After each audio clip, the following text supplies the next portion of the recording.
रातों रात राखी सावंत और उनकी वकील फाल्गुनी ब्रह्मभट्ट ने मेरे खिलाफ एक काउंटर एफआईआर दर्ज कराया। कहाँ?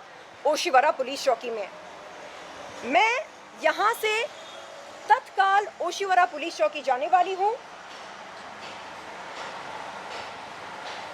जब मैं वहाँ पर गई थी, आप देख सकते हैं, उन्होंने मेरी शिकायत की कॉपी स्वीकार की और कहा कि क्योंकि फिटनेस फर्स्ट जिम जहाँ पर अपराध घटी थी, वो जिम उनके जुरिस्डिक्शन में नहीं आता है, नहीं बैठता है, इसलिए उन्होंने मुझसे कहा कि मैं अंबोली पुलिस चौकी पर आऊं। तो ये देखिए, ओशिवरा पुलिस चौकी ने मुझको ये पत्र भेजा मेरे घर पर। इसमें लिखा है कि क्योंकि fitness first gym Oshiwara jurisdiction में नहीं बैठता है, नहीं आता है, इसलिए वो मेरी शिकायत की कॉग्निजेंस नहीं ले सकते हैं। ये वो पत्र है जिसमें ये लिखा है। मैम, आप क्या चाहती हैं? अब तत्काल मैं जाने वाली हूँ ओशिवरा पुलिस चौकी। मैं जाकर वहाँ पर ये पूछने वाली हूँ कि रातों रात ऐसी क्या मजबूरी आ पड़ी उस पुलिस अधिकारी पर जिन्होंने मेरे खिलाफ एफआईआर दर्ज किया। मैं जानना चाहती हूँ कि क्या आईपीसी 500, आईपीसी 504, आईपीसी 506 क्या ये कॉग्निजेबल हैं, ये धाराएं? इसका जवाब है नहीं, ये नॉन कॉग्निजेबल हैं। अब बचा क्या उनके एफआईआर में? कौन सी धारा बचती है? आईपीसी 509। ये धारा उन्होंने मुझ पर लगाई। क्या ये धारा एक पीड़ित महिला पर जो इंसाफ की लड़ाई लड़ रही है उस पर लागू होती है? ऐसा क्या अभद्र मैंने कहा राखी सावंत के खिलाफ, जिसके चलते ओशिवरा के पुलिस अधिकारी ने बगैर सोचे समझे रातों रात मुझ पर यह धारा लगाई? मैं जानना चाहती हूँ और मैं ये विनती करती हूँ कि एक कमेटी का आयोजन किया जाए ताकि ये पता चले कि उस पुलिस अधिकारी पर ऐसी क्या मजबूरी थी जिसके वजह से रातों रात उन्होंने मुझ पर आईपीसी 509 की धारा लगाई। दूसरी बात यह है, जब मैं पुलिस चौकी पर जाती हूँ, मुझसे पूछा जाता है, मैडम अपराध कहाँ घटी, किस जगह पर घटी? ज्यूरिसडिक्शन का नियम मुझ पर लागू होता है। जब राखी सावंत और उनकी वकील फाल्गुनी ब्रह्मभट्ट ओशिवरा पुलिस चौकी जाते हैं और कहते हैं कि शर्लिन चोपड़ा ने राखी सावंत के खिलाफ कुछ अभद्र शब्द कहे या अश्लील शब्द कहे, तो क्या उनसे पुलिस अधिकारी ये नहीं पूछती है कि शर्लिन चोपड़ा ने ये शब्द किस जगह पर कहे? क्यों ये सवाल उनसे नहीं पूछा जाता है? क्या ज्यूरिसडिक्शन का नियम केवल शर्लिन चोपड़ा पर ही लागू होता है? ये नाइंसाफी क्यों? मैं निवेदन करती हूँ हमारे उप मुख्यमंत्री देवेंद्र फडणवीस जी से, जिनके जो पुलिस प्रशासन को संभालते हैं। सर, मैं आपसे निवेदन करती हूँ कि आप तत्काल एक कमेटी का आयोजन करें जो ये पता लगाएं कि रातों रात ऐसी क्या मजबूरी थी ओशिवरा पुलिस चौकी के पुलिस अधिकारी पर जिन्होंने बगैर सबूतों के जांच पड़ताल के शर्लिन चोपड़ा पर आईपीसी 509 की धारा लगाई। मैं आपसे पूछती हूँ, एक महिला अगर मुझे कहती है तो क्या मैं उसका जवाब ना दूं? मैंने केवल इतना कहा कि एक पब्लिक इवेंट में मेरी मुलाकात हुई थी राखी सावंत से, और उस पब्लिक इवेंट में राखी सावंत ने स्वयं मुझको ये बताया, ये जानकारी दी कि उसके पास मेरे इवेंट क्वेरीज आते हैं। मैंने पूछा, राखी मेरे इवेंट क्वेरीज तेरे पास क्यों आते हैं? उसने कहा कि वो प्राइवेट इवेंट्स की बुकिंग्स लेती है। इस जानकारी के चलते मैंने मीडिया के सामने ये बात रखी। मैंने कहा कि हाँ, वो दलाल है। अब मैं आपसे पूछती हूं, क्या दलाल एक ऐसी गाली है जिस पर आईपीसी 509 की धारा लगनी चाहिए? क्या स्टॉक मार्केट में, क्या रियल एस्टेट में दलाल शब्द का प्रयोग नहीं किया जाता? दलाल वो इंसान है जो दूसरों की कमाई से कमीशन लेता है। मैंने कहा। तो आपका कहना यह है कि ओशिवारा पुलिस स्टेशन पार्शलिटी कर रही है आपके और राखी के बीच में?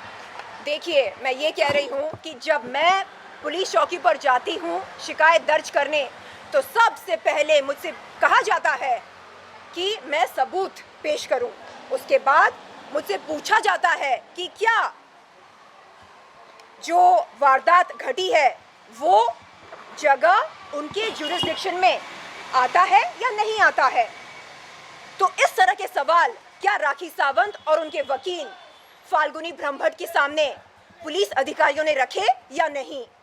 मुझे ये जानना है कि क्या भारत देश में आने वाले समय में अगर लोग चर्बी की दुकान, वाहियात, बदजात, घिनौनी, दलाल इन शब्दों का प्रयोग करें तो क्या उन तमाम लोगों पर आईपीसी 509 की धारा लगेगी?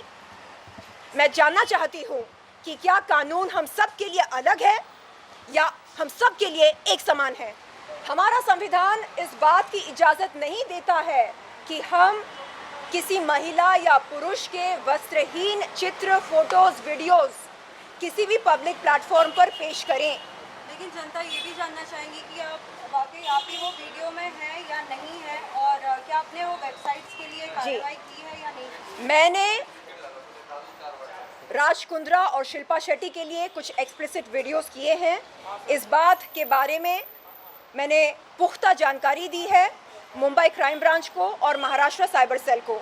मेरा बयान इन दोनों पुलिस डिपार्टमेंट्स के पास है। आप मंगवा कर पढ़ सकते हैं कि मेरा बयान क्या था इन एक्सप्लिसिट वीडियोस के बारे में। एक एग्रीमेंट किया था मैंने राज कुंद्रा और शिल्पा शेट्टी के साथ, आप वो एग्रीमेंट पढ़ सकते हैं। अब दूसरी बात,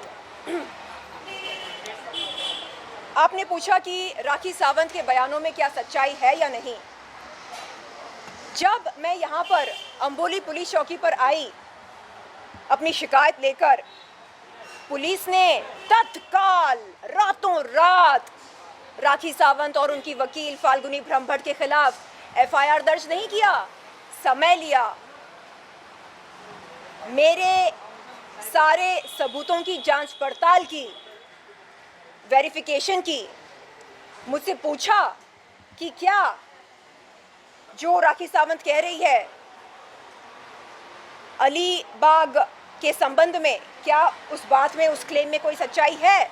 मैंने कहा सर, अभी के अभी अलीबाग पुलिस को कांटेक्ट किया जाए, उनके साथ संपर्क बनाकर आप पता लगाएं कि क्या इस बात में सच्चाई है या नहीं। अलीबाग पुलिस का ये कहना है कि उनके पास ऐसा कोई एफआईआर नहीं है जिसमें शर्लिन चोपड़ा का नाम बतौर आरोपी या गिल्टी मौजूद हो। ऐसा कोई भी एफआईआर उनके पास नहीं है। इस बात से आप पता लगा सकते हैं कि राखी सावंत के बयानों में, टिप्पणियों में कितनी सच्चाई है। अलीबाग पुलिस चौकी ने इस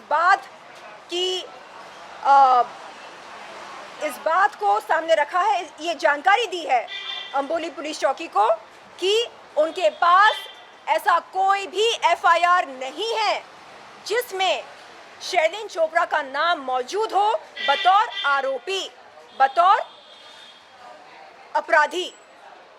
तो अगर किसी को किसी महिला पर लांछन लगाना हो, किसी महिला को जलील करना हो, तो वो पुलिस चौकी पर जाएं और सबूत पेश करें। राखी सावंत के पास अगर कोई ठोस सबूत है तो वो जाए और पुलिस को पेश करे। मीडिया के सामने ये बोलने के बजाय कि शर्लिन चोपड़ा जो लड़ाई लड़ रही है, उस लड़ाई में जीत सिर्फ और सिर्फ सच्चाई की हो, ये बोलने के बजाय वो ये कह रही है, अरे ये तो व्यवसाय करती है। राखी सावंत, तुझको मैं आज चेतावनी दे रही हूँ, अगर तेरे पास ऐसा कोई सबूत है तो तू जा, पुलिस चौकी में जा और पेश कर उस सबूत को, क्योंकि अलीबाग पुलिस ने तेरे इस बयान को खारिज कर दिया। अलीबाग पुलिस ने कहा कि उनके पास ऐसा कोई एफआईआर नहीं है जिसमें शर्लिन चोपड़ा का नाम मौजूद है बतौर अपराधी, बतौर आरोपी। उनके पास ऐसा कोई एफआईआर नहीं है। राखी सावंत, झूठ बोलना बंद कर, झूठ बोलना बंद कर। अपनी लड़ाई लड़, पब्लिसिटी की भूखी है वो, इसलिए जब कोई पीड़ित महिला आवाज उठाती है के खिलाफ, वो उसकी लड़ाई में जबरदस्ती घुसकर लाइमलाइट और पब्लिसिटी पाने की इच्छा रखती है। धन्यवाद।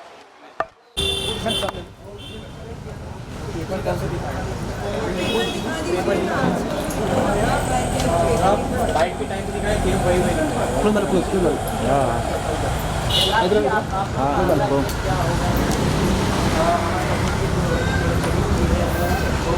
इधर दिखाई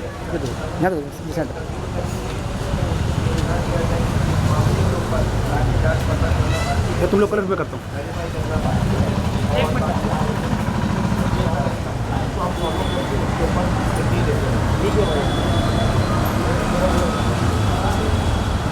नेक्स्ट कौन नेक्स्ट नोटिस पे दिखाई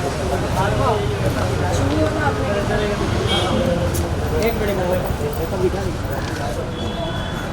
विजुअल पेपर हाँ, वही वो दे रहे हैं। ये जुहू पुलिस चौकी में राखी सावंत के खिलाफ शिकायत दर्ज की थी। जुहू पुलिस ने कहा कि क्योंकि फिटनेस फर्स्ट जिम ओशीवरा में है, जुहू में नहीं है, इसलिए वो इस शिकायत को स्वीकार नहीं कर सकते हैं।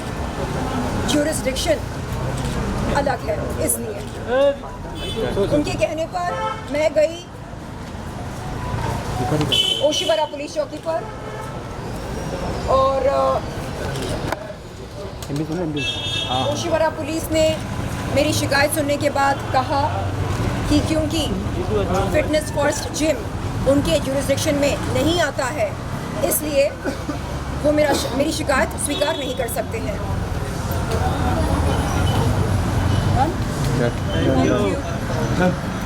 हो गया।